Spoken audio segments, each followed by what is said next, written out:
Awesome. Welcome back to the second round of the Venture Houston semifinals. You're all in the Dynamos room.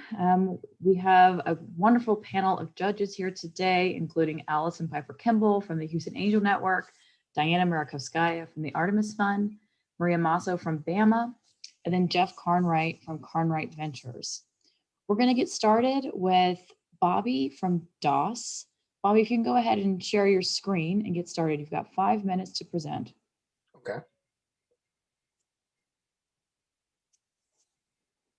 All right. Can everybody see my screen? Yes. All right. Looks great. good. All right. So, hey, my name is Bobby Bryant. I'm the CEO and founder of DOS. So we had this awesome and crazy idea, but not so crazy once you understand the data and research behind it, that we could radically evolve the way people search and transact property, that we could make homeownership more affordable, and that we could do that by using modern day technology that allows us to, better automate, connect all the dots via an end-to-end solution, reduce transactional friction, and streamline a historically laborious process that hasn't changed much for the consumer in over 113 years. And now 26 years after the internet was commercialized. So you see, DOS is this consumer-centric, voice-activated digital real estate marketplace that empowers a user to speak, text, or type any question about any property to get accurate, easy, and instant answers. It's better than having a realtor in your pocket. So when we start talking about the problems of real estate, it's notorious for being antiquated, expensive, and fragmented. Truth be told, the real estate industry hasn't lived up to the promise of technology for the consumer, which is two things: to reduce cost and time. Search portals provide limited data. I want you guys to think about the top 5 search portals, from Zillow to Realtor.com, Redfin, Homes.com. They're almost white label versions of each other that show the same information. Of course, pictures, but you know what? Price and estimated value, the square footage of the lot, the square footage of the home, and you know what? And what the local school is. It's way more data than that. Also, current search portals are advertising media platforms that sell leads to realtors. You know what? The last I checked, Airbnb doesn't sell leads to hotels. Uber doesn't sell leads to taxi companies, and neither will DOS sell leads to real estate agents. What DOS will do is radically evolve the way people search and transact real estate. You know what? Our objective is to centralize, humanize, and mobilize big data like never before done in this industry. You know what? Service and support the entire life cycle of homeownership. When you think of our competitors, they're just search engines. Have you ever thought about that real estate is the only industry that sells a product that it doesn't service? We want to do something different about that. And we want to scale throughout the country by selling franchises. A lot of technological platforms that are out there right now, they're struggling with scaling their product and their solution successfully, and we have the answer to that. So I want you guys to imagine being able to pull out your mobile device and say, DOS, show me all the houses for sale in Houston, Texas. That's between $300,000 and $400,000, 4 bedrooms, 3 baths. And you look at your phone and it shows you those results. And then to be able to query down further and say, okay, that's zoned to Roberts Elementary School. What if I'm Asian and I believe in feng shui and I want the door to face a certain way? What if I want to know if there are sex offenders in the neighborhood? What we do at DOS is we empower the user to find everything they need and want in one place without having to go search on multiple websites like our competitors. Try drilling down a search on Alexa. I guarantee you can't do that. So how do we generate revenue? We generate revenue along the entire ecosystem, from real estate commissions to mortgage origination. We've partnered nationwide with ADT and Vivint. We've partnered nationwide with a home warranty company, and we generate revenue among all those sources. I'm excited to say that DOS generated $228,000 in revenue in Q4 alone, From Q3 to Q4, we increased our revenue by 62%. Going into Q2 of this year, we'll generate $100,000 a month in recurring revenue. And going into the fourth quarter, confidently speaking, we'll be at $300,000 a month in recurring revenue. I'm ecstatic about my team. Chris Norton, who's an AR, VR, XR enthusiast and expert. His pedigree includes Pixar and DreamWorks. Jacob and Paul, they both come from IBM Watson in VRBO. Knowing and having the experience to work on intelligent assistants, I am so lucky.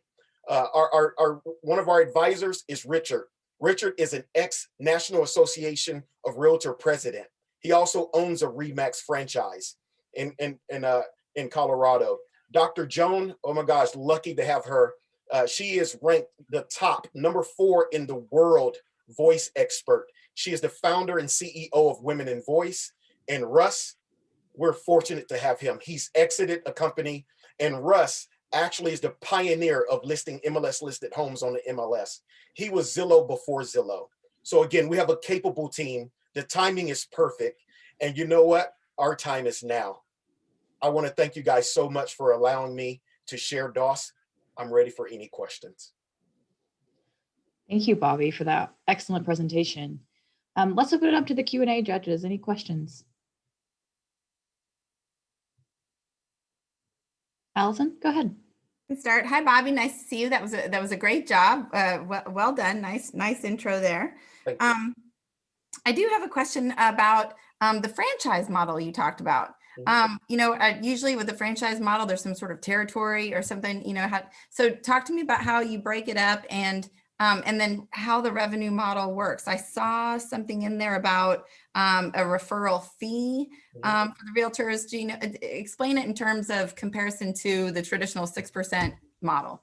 Yeah, so thank you for asking that question. So at DOS, again, as I said in the pitch, we want to live up to the promise of technology, which is to save people time and money. And so by doing that and being able to make money along the entire ecosystem of real estate, we don't have to differ from a traditional broker who only makes money on real estate commissions.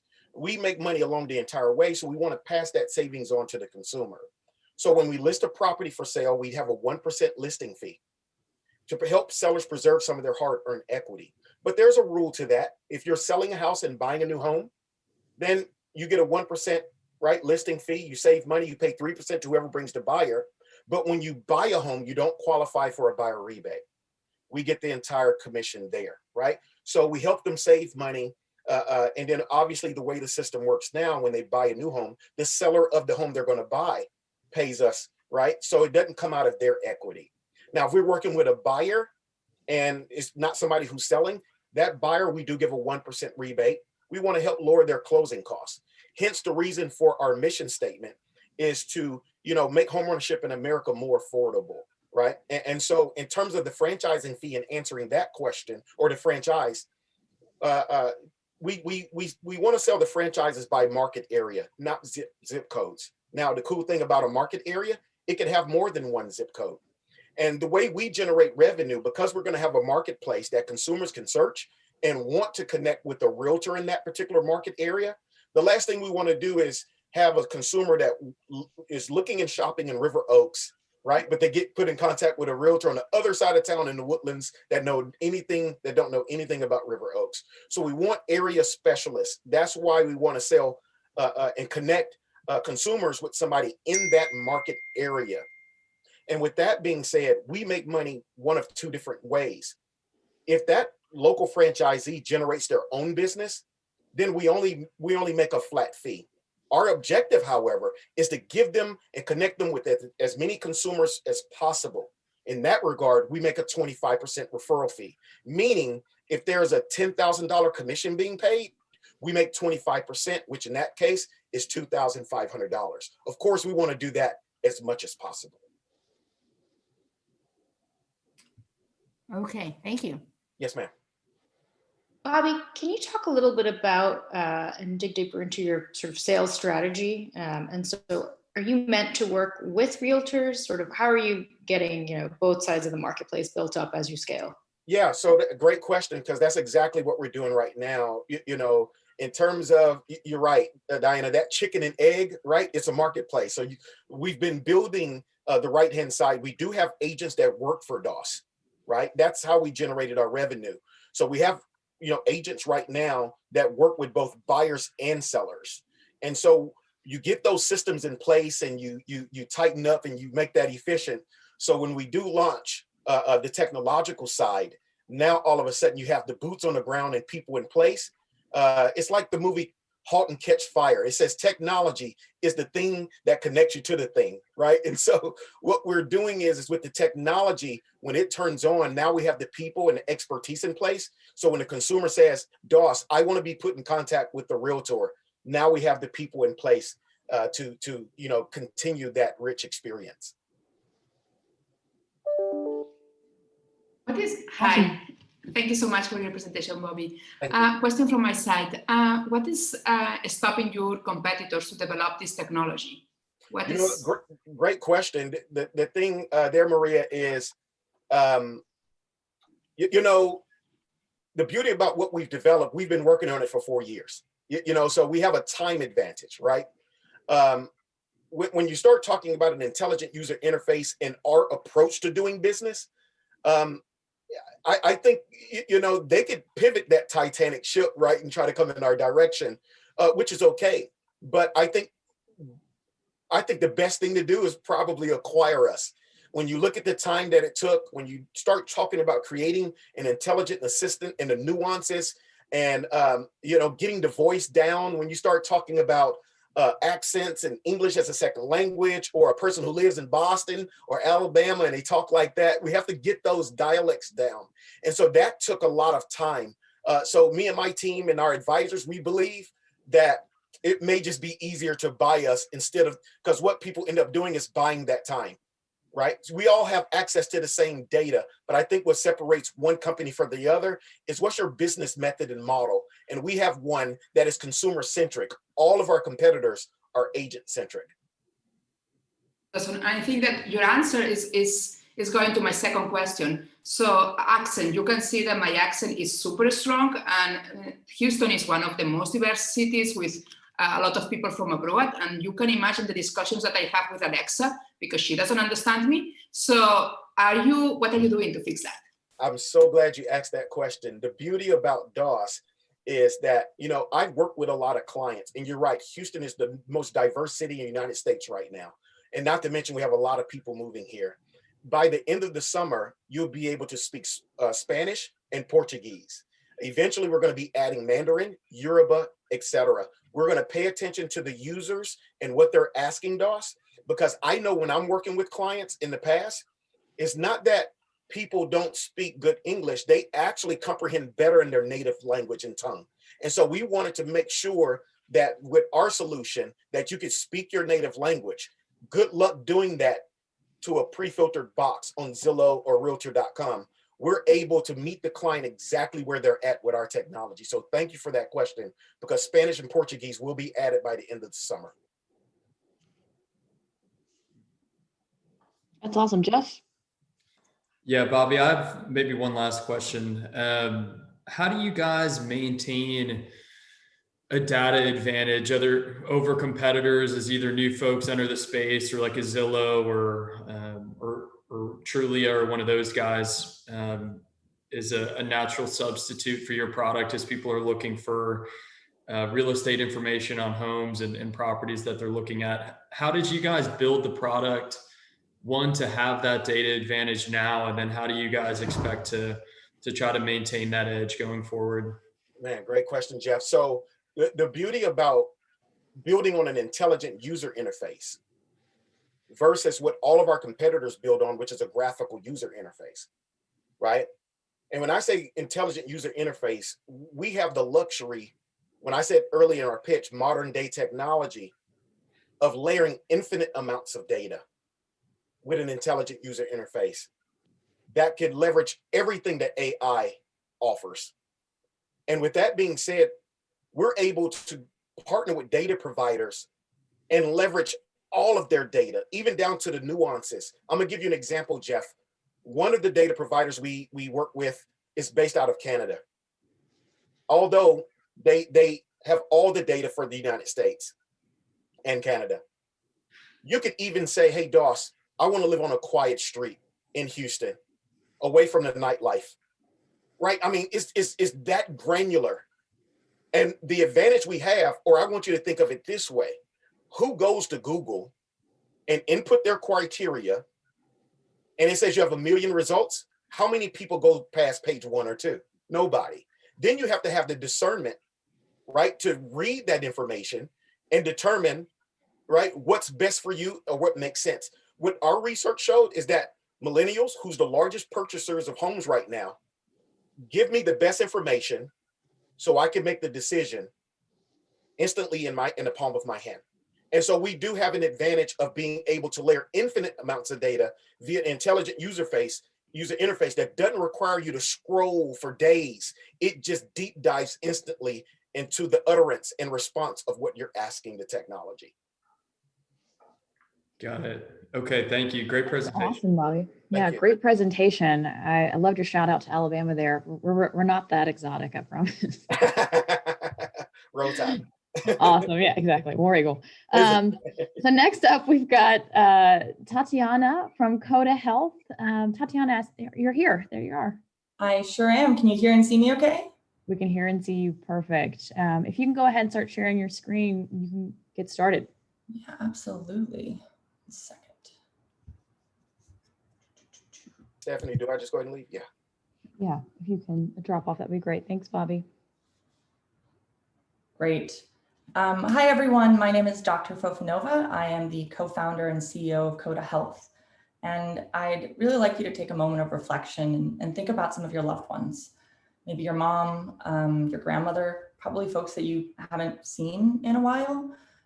Do you know what kind of care they would want if they were to fall seriously ill? Most people think that they do, but actually the likelihood of you choosing what they would have wanted is less than 50%. And that is, of course, personally devastating for families.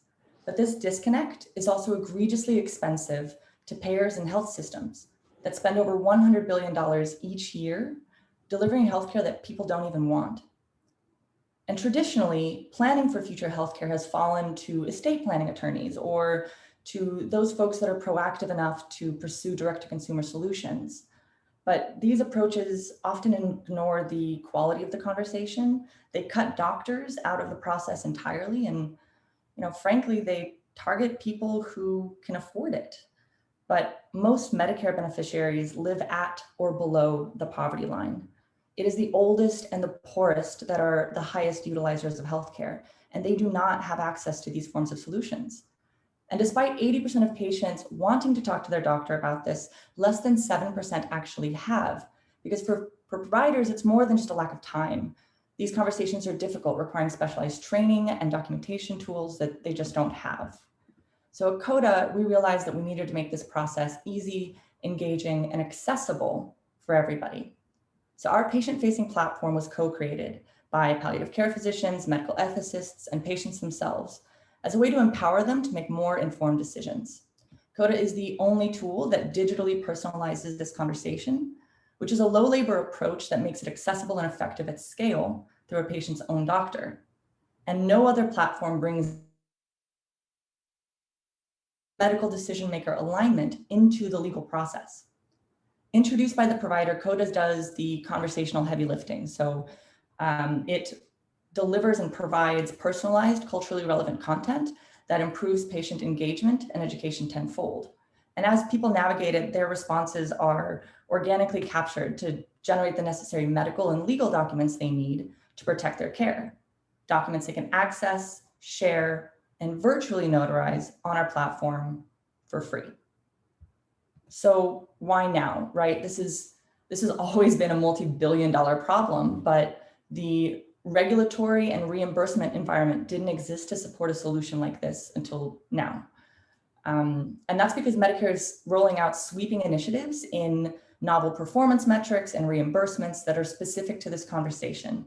And as a B2B solution, we help physicians cash in on these reimbursements, which allows us to offer it to patients for free further driving engagement and cost savings to risk-bearing institutions like accountable care organizations. And because Medicare reimburses for anyone over the age of 65, at our price point, that is an annual revenue opportunity of over $3 billion. And to execute on this vision, our HIPAA compliant beta is already live in fee-for-service clinics here in Houston. And our paid pilot with Houston Methodist Accountable Care Organization is helping them navigate this conversation with their patients. And lastly, we've secured both investment and support from the world's largest payer organization through the Techstars United Healthcare Accelerator. And here we fleshed out our Medicare Advantage use case and significantly bulked out our sales pipeline. And our stakeholders are seeing a difference because when people engage in quality guided conversations, it's the metrics that matter that go up. Our pilots have seen a 38x increase in proactive advanced care planning, with over 80% of patients identifying and sharing their plans with medical decision makers, all while generating a 3x ROI to the physicians. And the people who've been meaning to get around to it but haven't due to time or financial constraints are grateful for being able to stay in control of their healthcare journey. And frankly, we're grateful too, because it's the Houston ecosystem that we have to thank for it. My team and I were actually recruited by the TMC Biodesign program here in Houston to address this critical need in the healthcare space. And after 6 months of dedicated customer discovery, each of us have personally had hundreds of end-of-life conversations with the very patients we serve before we ever wrote a single line of code. Now, since incorporating less than a year ago, we built out an MVP that's already legally protecting patients, formed commercial partnerships with healthcare giants, and raised an oversubscribed pre-seed round to support our growth. So now we're looking for strategic partners that can help us grow quickly into new markets. So if this feels personal to you, if any of this resonates with you or your skill sets, we'd really love to start a conversation. Thank you. Thank you, Tatiana. That was an awesome presentation. I'm going to turn it over to our Q&A experts. Questions? Allison? Well, so first of all, that was a well done presentation. I was able to follow everything right through. You're very clear. It was well done. I do have some questions about why there's not a lot of competition for this. It does seem, very common sense, something that would be very necessary. So if you could talk some about competition, what's out there currently, and what you would do to prevent, new market entries from just coming in and doing the same thing. Yeah, that's a question we get very often, actually. So there is competition in the space. A lot of it is direct to consumer. And what we found is that it requires an immense amount of behavioral change and also resources in order for people to pursue these direct to consumer solutions. And the common response is, oh, I'll get around to it, I'll get around to it, I'll get around to it, right? And then other solutions that are business to business really focus and anchor on the documents themselves and the collection and the distribution of advanced directives and legal forms. But and this is where sort of our background as scientists and doctors comes in. The research shows that it's not the document that's actually delivering the value to healthcare systems and families. It's the quality of the discussion and that alignment between the medical decision maker and the patient. Because oftentimes when a person is rushed into the ER and that medical decision maker is seeing this document for the first time, they don't have to enforce it. They can ignore it completely. And that's often what happens. And so our general concept is that people are focusing on the wrong thing. It's high quality conversations that create high quality care instructions, not the other way around.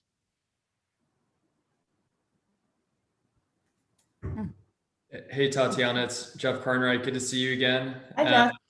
Hey, I have a question around the reimbursement code specifically. How does from a provider standpoint, what does the value prop look like for them basically while they're considering this new reimbursement code and then the expense that they're paying out to you guys on the other side? How do you frame those discussions with the providers?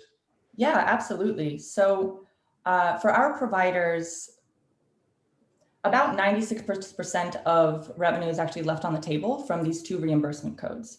People use these or drop these codes less than 4% of the time, which is, as you can imagine, very frustrating to the hospital systems and health systems that use it.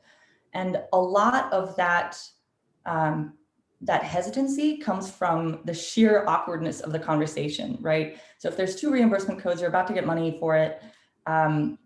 Would you rather do something else that isn't awkward and really uncomfortable? Or would you do this, right? What a software program like this does is it really just innovates around physician discomfort and allows us to take advantage of the fact that we have an authority figure there, but not have them spend their time describing what a ventilator is 8 times a day, right? We can streamline 95% of this discussion, allow them to come at the end, wrap it up, gather all the necessary documentation they need to drop that code, and it's a lot more high value for them. And so at the moment, we've brought in a 3x ROI to the physicians that we've been working with, and that's really boosted their revenue streams for their clinics. Got it. Okay. So the 3x ROI, is that, would you say that's primarily due to efficiencies that you guys are providing to them and not necessarily due to like the markup that they get from the reimbursement code versus what they're paying to Koda? Am I understanding that right? Well, we deploy in a clinical environment, we actually deploy the platform while patients are in the waiting room. So they're able to have these high quality conversations in significantly less time. So there is a labor optimization element there. But on top of that, these are often conversations and billing codes that they've never dropped before because it's just not something that has seemed fruitful for them. Right. Okay. Thank you. Mm-hmm. Maria, Diana? Yeah, and how long has your sales cycle been, and what do you expect as you start to break into more of these providers? We have 3 main customer types, right? We have primary care groups and independent practices. The sales cycle there is very quick, right? We can make a bit of traction, we can test our product, we can roll out. For accountable care organizations and Medicare Advantage clinics, it's a lot longer with pilots in place. One thing that we've seen and that we're really, in some ways, fortunate for is that with the COVID pandemic happening this year, it's never really been more top of mind for either physicians or systems or seniors. And yet doctors have less and less and less time to actually discuss this with their patients, which has really accelerated our sales cycle within this past year. And we're hoping that with the deployment of novel performance metrics to these risk-bearing systems and plans that make this a mandatory conversation, we'll get a faster adoption because now people's bottom lines are at risk. And just a follow-up question on those pilots, what does success look like to those providers? Yeah, so success looks different depending on the composition of the patient population. So for a primary care clinic, their patients are younger and healthier. So for them, they're really looking for how many people engage with the platform, how often can they drop the code, what's the revenue look like. But for risk-bearing systems like accountable care organizations, they're looking for engagement and how many people actually complete the platform, send it to their loved ones, and especially if the patients are far more ill or are closer to the time of passing, how many will actually notarize those documents? Great. Thank you very much. Last question, Maria? Yeah, kind of follow-up questions as well. So if I understand it properly, all the pilots are in Houston and the revenue as well. Which one is your plan to expand to the rest of the USA, and if you are planning to expand internationally as well? Yeah, that is a really good question because we've recently pushed out functionality across all 50 states, and we're about to push out our Spanish language platform as well. And our next market that we're hoping to expand to is Virginia and Minnesota, but we've actually gotten interest from several groups in Mexico because apparently this is a massive issue for them down there as well. And so we're sort of in early discussions with with healthcare institutions and universities here in Houston that have interest in expanding to those areas. Fantastic. Thank you so much, Tanya. Very good presentation. Thank you. Thank you so much, Tatiana, for your presentation. Next up, we've got Sibme with David. David, are you here? I am here, just joined. Hey there, if you can go ahead and start sharing your screen, you'll have 5 minutes to present. And once you're done with your presentation, if you could pull the screen down so that we can engage with the Q&A experts for questions for 7 minutes. I see your screen, so whenever you're ready to go, take it away. Great. All right. Hi, my name is Dave Wakefield, and I'm the founder of Sibme, the next great learning company. Our mission at Sibme is to change the way people learn at work through our web and mobile learning SaaS platform and on-demand virtual coaching service. Sorry about that. All right. So many of you are familiar with online learning. So for better or worse, most of us have very vivid memories of learning in school and in the workplace through courses and trainings. Some of these experiences were good, bad, most mediocre. The evolution of online learning started with really just digitizing the traditional classroom, which was very passive and instructor-centered. And online learning has now evolved and is more engaging, but still instructor-centered. Sibme extends learning beyond the traditional classroom and really enables learning by doing. And we make this happen asynchronously and at scale, really in any learning organization, really helping anyone learn in the workplace. We've started with teachers and teachers in training, but we can extend to other professions. So whether you're a classroom teacher, improving your teaching skills, a sales professional who needs to be coached on their demos, or a customer success manager who needs to improve their touch points, Sibme really enables professionals to learn in the flow of work anytime, anywhere. So Sibme really is the Gainsight of online learning. And what I mean by that is similar to how Gainsight created the customer success category and expanded the TAM of the CRM market, we're really doing the same for the LMS market. We believe that our TAM will be well over $1 billion in the coming years as the overall LMS market grows 25% annually. So many of you use collaboration tools in your workplace like Google Drive, Dropbox to share files, communication tools like Slack, Teams, and Zoom, even screen recording tools like Loom or Screencastify. Maybe you're setting in goals or monitoring progress in Asana or Lattice. You probably have even learned something on YouTube, maybe taken a course in Coursera or Udemy. Really, Sibme really simplifies the learning, coaching, and training workflow in one place. So believe it or not, we could have powered this entire pitch competition and enabled you to provide timestamp feedback on this pitch in real time and even scored it with a customizable rubric.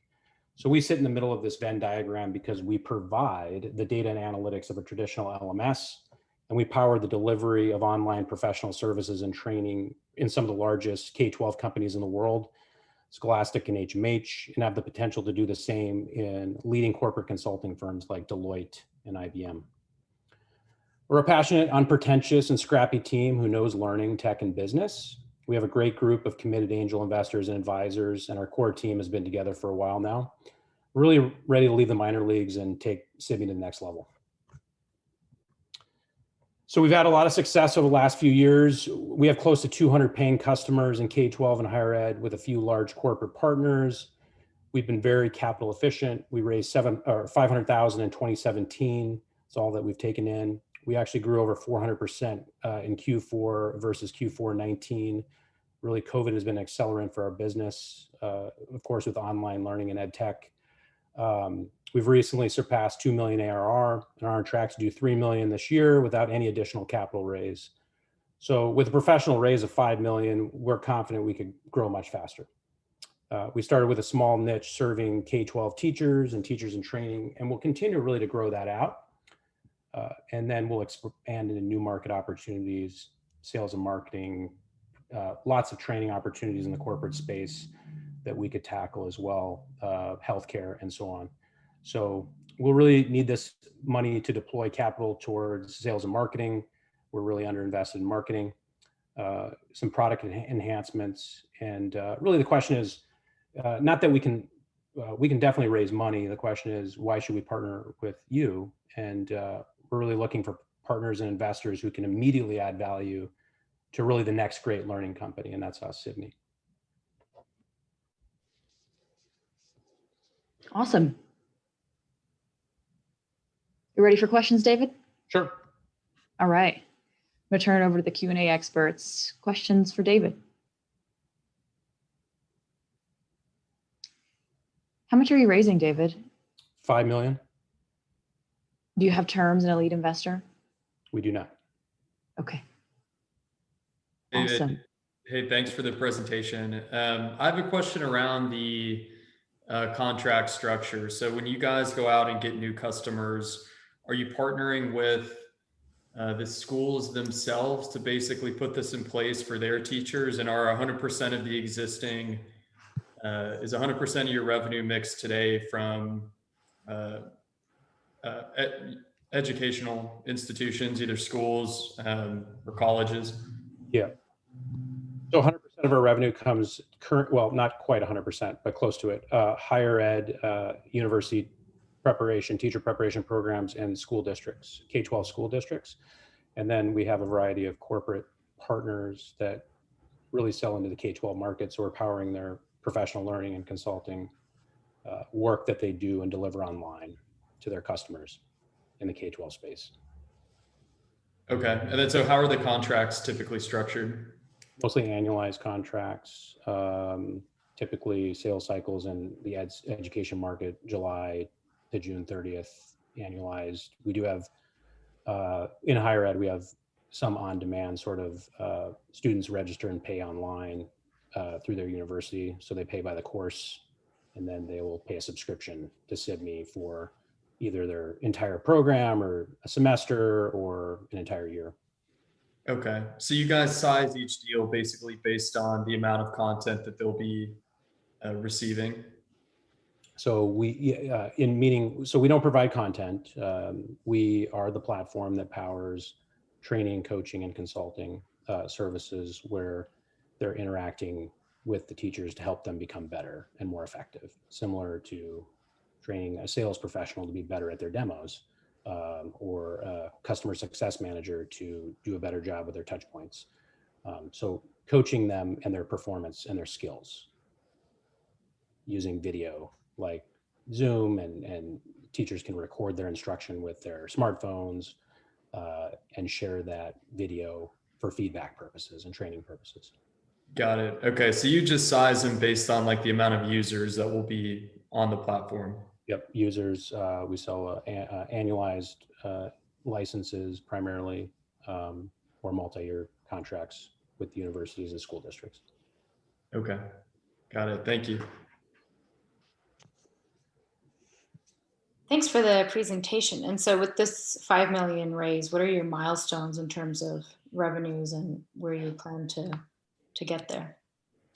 Yep. So the vast majority of our raise would be allocated towards building out our sales team and pouring a lot more fuel into marketing, where we've barely spent anything in marketing.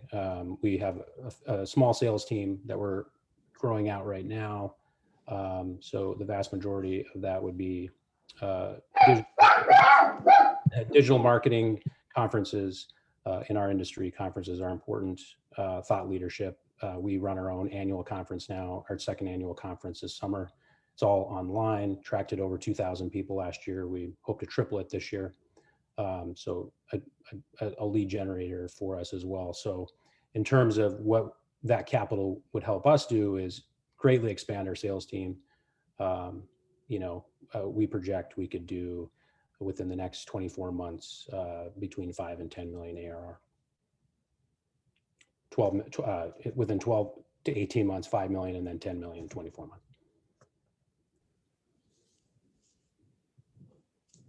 Awesome. Allison, Maria? I'm just wondering, what is really sort of the secret sauce about your platform and how it's able to incorporate some of the functionality of those various platforms? If you could explain a little bit more about that. So a lot of those platforms do a lot, right? So we really just simplify. We take the best of the features that you see in all those platforms that I mentioned, that really add value into the learning and development workflow. So our platform is really centered around learning artifacts. So all professionals are collecting learning artifacts, whether that's Excel spreadsheets, PowerPoint presentations, any sort of file. But we have a system that, we collect the data on all those files, how they're being worked on. So we collect a lot of learning analytics and data in addition to just the file sharing aspect. So Zoom's great to have a meeting, but you don't get a lot of learning data out of it. Similar to, you know, how long did people watch the video? The timestamp feedback on their, you know, timing at minute 3:22, and then associating that with a rubric or framework. So example, in teaching, there's learning standards and frameworks. So for best practices for teaching, there's best practices for sales presentations. So being able to incorporate the learning analytics into systems where you can collaborate and make learning more enjoyable and fun and sort of in the flow of work. So our whole premise is job embedded professional learning, or learning in the flow of work. Most learning happens on the job by doing and not in courses. Or, you know, a lot of us went to college, we took courses, but we learned most of the job on the job. So we help companies, any organization, accelerate the development of their workforce and also train their new hires. So just a quick follow-up. So you really would need to have most of the work done within the platform, accessing other applications and using them through the platform in order to really get those metrics, or no? No, we have all those tools that you can use in those other platforms in our platform. Video conferencing, video screen sharing, recording your video, sharing files, annotating files, documents, things like that. And then collecting the learning analytics, embedding your rubrics and frameworks.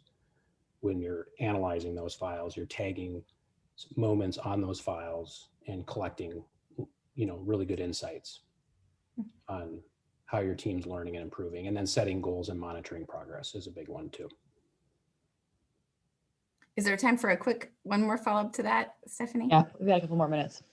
So does the company have to have a significant administration for the tool in order to manage the setup of the rubrics and do the analysis? We have a customer success team that helps, you know, implement with implementation and organizations. So school districts implementing it within their professional learning teams, we help them get started. Anybody could get started today and sign up, but you know, when you're working with large organizations, there is change management involved, but small teams and consultants certainly sign up for our platform on their own and can get started in minutes. Thank you. Hi, David. Thank you so much for your presentation. Maria from BAMA here.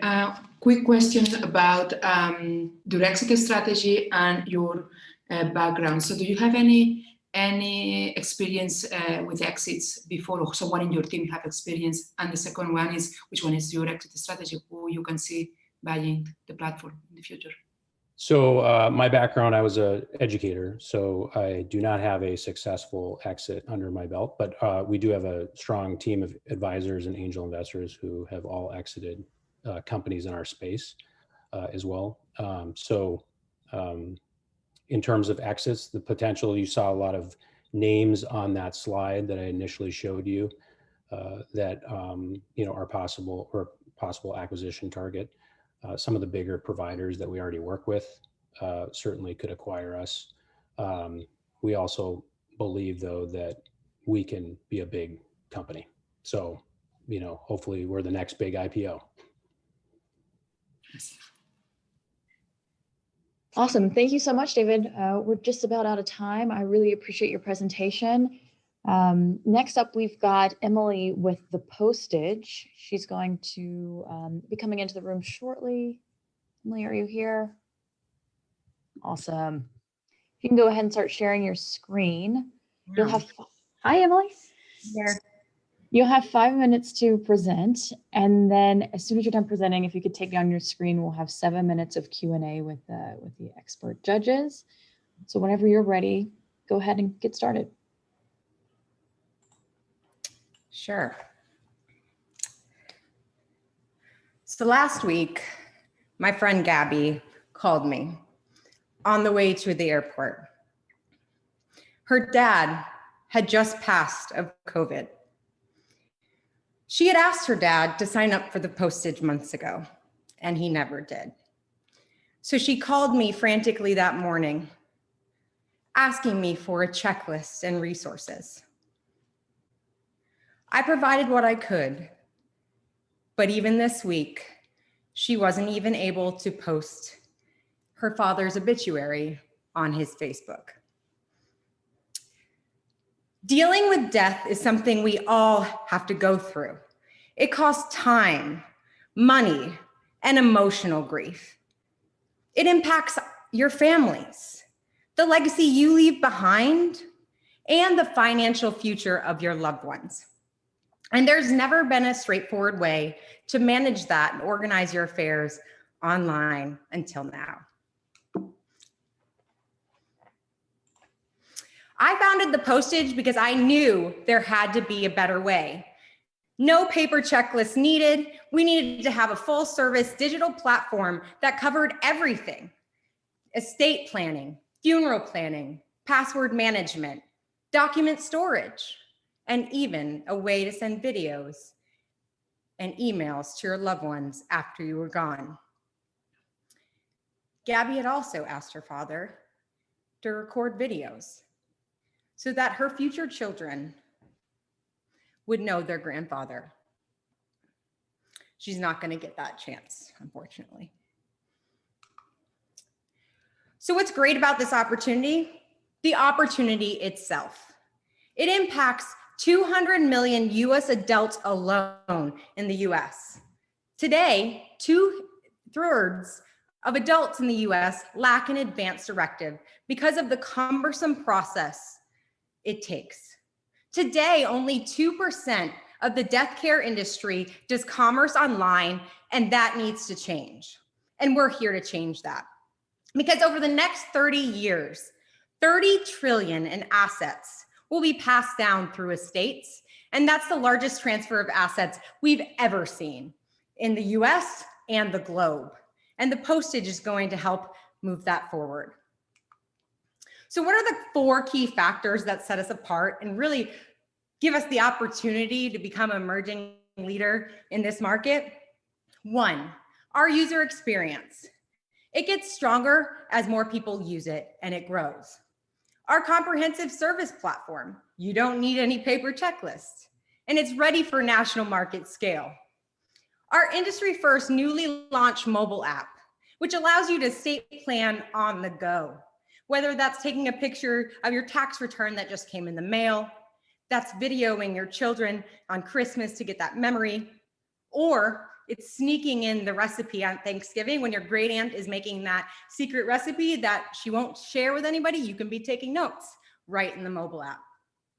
We've also got an experienced team that understands the gaps in the market and how to acquire customers online. Collectively, we have 60+ years in scaling software platforms, over 30 years in digital acquisition, UX design, and selling service subscriptions and add-ons online. It's a team of serial entrepreneurs that has over 350 million collectively in successful startup exits, and we can't wait to make the Postage the next one. Over the last 10 months, we have launched and built a platform, a mobile app that is ready for national scale. We've gained traction and proved the concept. We've even signed partnerships, and best of all, we made revenue. We also have a plan for the future. We continue to provide a 10x better experience than anything that's out there. We plan to develop and deliver a will builder so that all can build a will from the comfort of their home without cost being a factor. We're going to scale our platform nationally and expand our partnership program because there's a world of opportunities. We've also seen growth in the industry and the very first exit in the space, which is a permanent confirmation of the emergence of the industry and the opportunity to come for the Postage. The opportunity is massive, and there will be winners. The Postage has a right to be one of those winners, and you don't want to miss being a part of changing the way people plan for the future and winning with us. The Postage has it all, no checklists needed. Thank you. Thank you, Emily. Awesome. I'm going to turn it over to our Q&A experts for questions. Hi, Emily. Thanks so much. I'd love for you to talk a little bit about some of the competitors in the market. and where you sort of see yourself positioning yourself against more established, let's say, players like Trust and Will and others? Sure. So I think Trust and Will, to start with them, since you mentioned them, they are established. They tackled the hardest area. They're tackling the wills first. However, we've tackled everything else. And so how we can compete is really the last piece we need is that will builder. And so really being able to provide a service that's beyond just the will creation so that you can manage and store those wills. So you can, store your passwords and all that information and share it with those important people is really how we stick out from them. As far as the first exit, Everplans, they have traditionally been a B2B model that really sold their businesses through financial planners and estate planners. And I felt that really was, part of the problem we're trying to solve is to really get somebody to have one account where all that important stuff is versus multiple accounts. So your estate planner could have one, what have you. But, they were just acquired and they were that first exit. And they were acquired from National Guardian Life to really become a digital leader, a leader in the digital insurance and employee benefit space. So that really shows the opportunity for the Postage. As far as the other ones, Lantern, I think they have the funeral planning piece down. They don't have necessarily the other areas. And so we're really focused on kind of building that all-encompassing comprehensive platform, as well as the mobile app. I think that sticks out from all of them. It's the industry first. And then with Cake, theirs is really an affiliate model so that they're making money off of, affiliates that they have and partners, but we will be more B2C focused. Hi, Abbey. Maria Maso here. First, thanks so much for your presentation, and I love your energy level. So thank you so much for that as well. Question from my side: you are B2C. Who you consider your customer? The family or the person? Both. So it really depends on where you are in life. There's a little, I think our Generation X is really our focus. So Generation X for both themselves, because they have assets, children, they've grown up with digital all their lives, but they also have aging parents. And they're seeing and hearing the horror stories from all their friends and family about what that process looks like. And so those are our key kind of Generation X and then baby boomers that will do that, but it's also for their families, because every time somebody signs up, they actually have to ask somebody to be a delegate. And so it continues on and really network effect that if one person does it, then their families start to do it too. Because could you imagine getting an email saying, hey, so-and-so's left you a message for someday, sign up for the Postage so you can see it. So it just has that kind of natural growth factor to it. Thank you. Awesome. Allison? Hey, Emily, great job. Thanks for your presentation. If you could talk to us a little bit about your sales strategy, both with the partnerships that the company is working on, and in addition to a little bit more detail about the digital marketing. You did talk about the 60 combined years of digital marketing expertise, but can you share some more information about how your company is different in that space?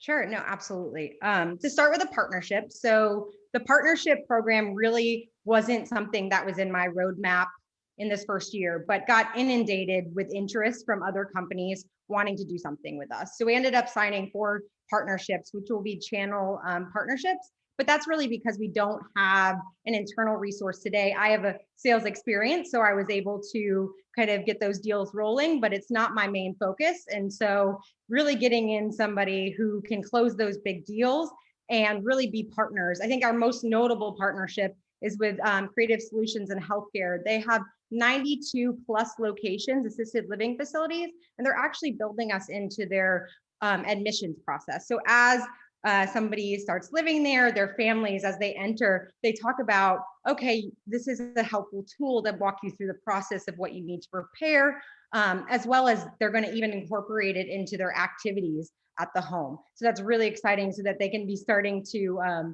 write messages for their family, capture memories and all of that. So once we have that person, that's will be really where we grow and expand that. As far as the digital strategy, I think you know, I've grown up in my career around figuring out the right targets, different trials, understanding the digital, both from a pay-per-click, social, all that, those perspectives. And what really makes us different is that we're not afraid to try, fail quickly, and pivot. If you notice on my last slide, so we launched our product in October and ended up, you know, getting some good traction. And then in January, we did some tweaks with our UX and our digital spend.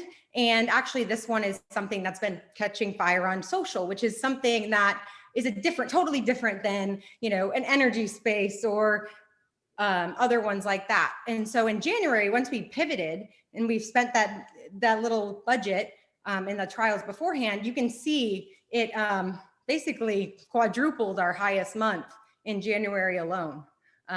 So we aren't afraid to fail quickly. And we understand it's an all-encompassing integrated marketing experience because it takes, you know, 7 times for a user to really trust your brand. And we're a newer product out there. So it may take even longer for people to really understand and take it on. So we're ready to do that. Awesome. I think we have time for one last question. Jeff, Ria, did you get a chance? Okay. Sure, yeah, I have a question. How do you guys price the product initially? Do you offer it as a free product just to get folks into it for a certain amount of usability and then price them up into some like premium offering? How do you guys actually generate revenue? Yeah, so it's a subscription-based model, and today it is free, and you get to try all of the different functionality. So you get like 1 email, 1 password, those kinds of things. And then as you want to use it more, we upgrade you into, right now we have on our site 3 different plans. We're actually, you know, we've been really focused on gaining traction and getting free users in, but also we're going to mess around with, okay, what is that pricing model moving forward? I think we're going to end up having 2 pricing. We have 3 right now, but that really a free and then a limited package, so that which is $9.99 a month, so that people really understand, okay, it's either a little bit or this full package. But again, in our first year, and what was on our roadmap was really focus on getting those free users, because we're confident in our ability to convert free users. About 10% of each free user we get from the month prior will end up converting into a paid customer. And my background's in converting and upselling customers with add-on products. Okay, got it. Thank you. And then are there other forms of revenue that you guys anticipate either now or in the future, like referral fees to like other providers or that kind of thing? Yeah, so there'll be kind of affiliate model or marketplace subscription, like I mentioned, but then also add-ons. So once we have a will builder, that'll be a flat fee. If you want, you know, other add-ons like additional storage or what have you, as we grow in functionality, we'll have add-ons like that as well. Got it. Okay, thank you. Awesome. Thank you so much for your time, Emily. Great presentation. Thanks. See you soon. Best of luck. All right. Next up, we've got Abbey Donnell with Workin' Mother. Hi, Abbey. Hi, can you hear me? Yes, we can hear you. Are you in your space? I am. Awesome. That's so cool. All right, if you can go ahead and share your screen. You'll have 5 minutes to present, and then as soon as you're done with the presentation, if you could pull the screen down, we'll have Q&A with the expert panel. Good deal. And can you see the screen now? Yes, we can see it. Ready to All go right. whenever you are. All right, here we go. Hi, everyone. My name is Abbey Donnell, founder and CEO of Workin' Mother. Mothers are making up an increasingly larger and more integral part of the workforce, yet there are few resources in place to support them. Even though the majority of moms who give birth every year are back to work within 10 weeks. This leaves physical and non-physical needs that are not being met. Now, an employer has a legal obligation to provide a space other than a bathroom for a mom to pump. However, existing solutions are failing, leaving moms to pump in closets, conference rooms, and even their parked cars. This has led to huge spikes in turnover rates and lawsuits. And COVID has accelerated this need and made it even more urgent that employers can provide a safe option for moms, which brings me to Workin' Mother. Working Mother is a network of fully equipped amenitized lactation suites and a working motherhood support app. The suites are full service, shared space, commercial building amenities, meaning the buildings pay us a contracted operating fee in order to manage the facilities, and in turn, their tenants can use the suites.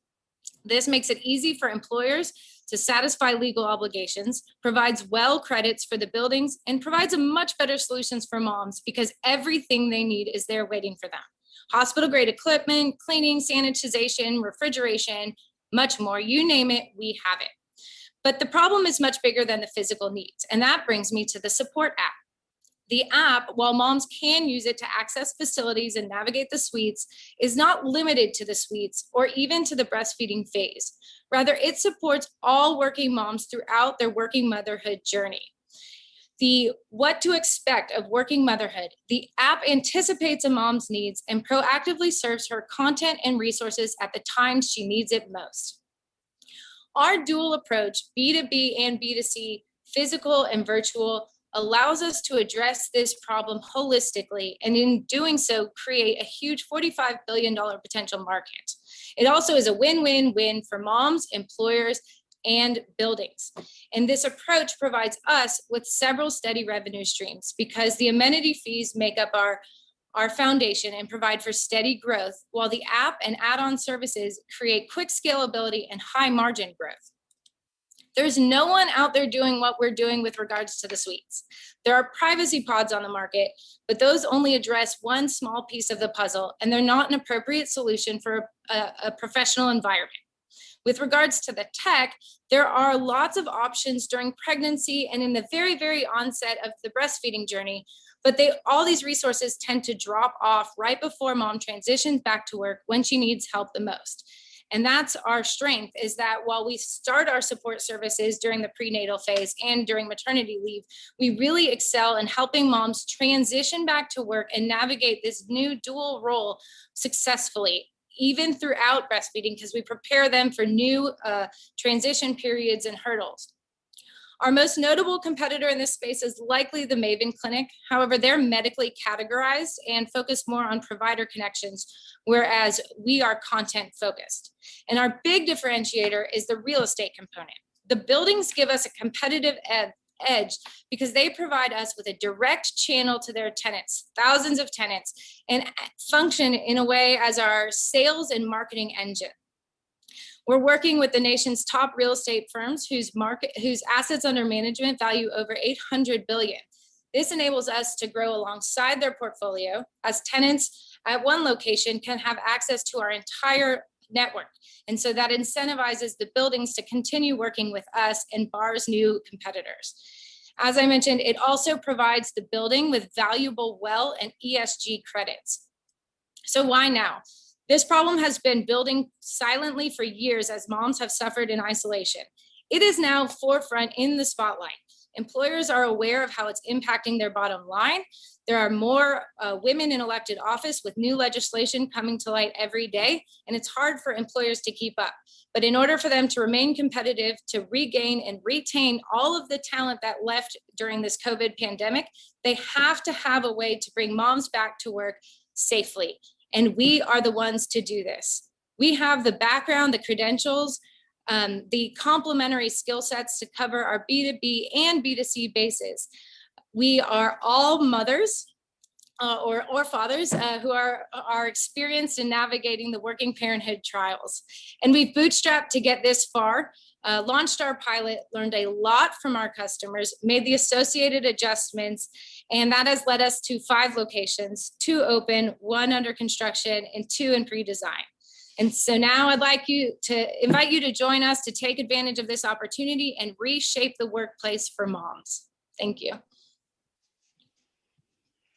Great presentation, Abby. Thank you. I'm going to turn it over to the Q&A experts for questions.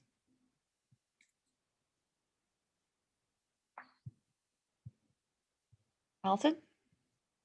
Hi, that was fabulous, Abby. Thank you so much for your presentation. I do have some questions about the revenue model on the app side. Mm-hmm. So could you just elaborate about that and just explain a little bit how that works? Yes. So as I mentioned, it's a content-focused app. And so the majority of the content will be served for free, but there will be content and courses behind paywalls. And then the majority will come from advertising and sponsorship revenues. Got it. Thank you. Hi, this is Maria Mazo. Thank you so much for your presentation. I have a question about the why now. So I hear you. I have been one of these moms pumping in the restroom. So I see the need. I see that we have to do something. But why now? What is changing in the legislation? What is changing that it's going to work now? I think a lot of things. One is just more of a willingness to talk about it and confront the issue in the workplace. And there's also been a bigger realization for working moms of what their rights are. In the past, they didn't realize they had the right, that their employer had to provide this. But the other big thing, the big change is that the real estate as a service has become a big player now, and everything is about amenitization, especially with COVID. Employers are adjusting their office footprint and what they want out of it, and they want all of these elements as service. They don't want to have their own conference facility, but they want them in the building. They don't want to pay for a need like this and give up, valuable real estate within their office when they can have one, in the building and use it whenever they need it. And especially with germ spread, these multi-purpose wellness rooms aren't cutting it anymore. Moms having to walk across the office with pump carts to rinse them in the community kitchen sink, which is one of the germiest places in the office. All of these are creating a perfect storm of, the time is now to do this. Jeff? Hey, Abby, Jeff Carnrite here. Great presentation. I had a question on the physical location. So the brick and mortar locations that you guys set up, does the one, how do you choose where to put those? Are you basically doing a direct marketing campaign to building owners to see if there's interest in doing that? And I saw you guys, I think, have partnered with Wakefield. So I know you're talking to folks that have a larger portfolio of commercial properties that you're able to potentially put in multiple locations. But secondly, does the building owner pay to retrofit the space, and then you guys are basically getting a monthly or quarterly fee to operate it? And just curious, how that relationship with the landlord actually works. Yeah, so the building, we provide consulting services to the building as far as the space, the design, the location, all the components, and all of that ranges based on the density of the building, the location, and foot traffic. And so we provide consulting services up front. The building manages and funds the build out, and then we come in and equip it and operate it. And that's when we take our management fee. Got it. Okay. And then as far as, I think you guys are in 3 markets now, is that right? Or 3 buildings, maybe in a couple different markets. How are you guys looking at expansion, like entering new markets and finding new building owners to chat with? I'm sure it's been interesting with COVID and everyone working remotely in 2020. So I'm curious how you view the market and people returning to workspaces. Yes, so we're currently in 2 markets in Texas, soon to be announcing a 3rd. The COVID piece has been certainly interesting. It's provided some short-term obstacles, obviously, but it actually has made, I think it's been more beneficial for our long-term game with this amenity model. And we actually started and closed an amenity location deal all virtually during the pandemic. And so it's still kind of showing that the need is there. We are talking to additional markets outside of Texas, and we plan to introduce at least 2 new markets this year. Okay, that's awesome. Thank you. Thank you. Hi, Abby. Great presentation.